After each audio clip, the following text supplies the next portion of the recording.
To his amazement, the volume finally broke free with a loud snap. He clung to it fiercely and was propelled backward until his head slammed squarely against a shelf behind him. "Porco diavolo!" he cried out from the sharp pain. This time he didn't care if the Pope himself could hear him from the papal apartments nearby. After he paused for several seconds to let the dizziness fade, he sat up and steadied himself. A bump the width of his thumb had already grown on the back of his head. He ignored the pain and gasped at the rescued codex to stare at its cover.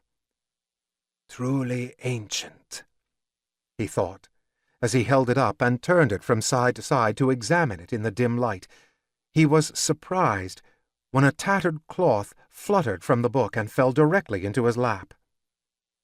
He picked it up and studied it carefully.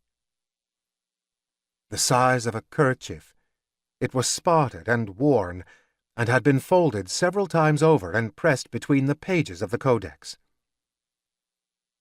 When Parenti turned the fabric over, his eyes grew wide with amazement. The sublime, frontal image of a face, beaten and bruised, but seemingly tranquil, appeared in stark relief against the fragile cloth. His heart jumped and then began to race at the sight. If there was even the slightest possibility the cloth, which looked to be as old as the codex itself, was what he suspected it might be, his fortune was sure to change for the better. He had the potential to change his miserable life, but he had to hide and protect his find no matter the cost. He looked about to ensure no one was watching, carefully folded his fragile prize into squares, and slipped it into his vestment pocket.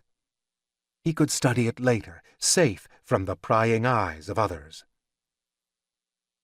As he turned his attention back to the book, he could see that a worn leather cord with a tassel crudely bound its cover together.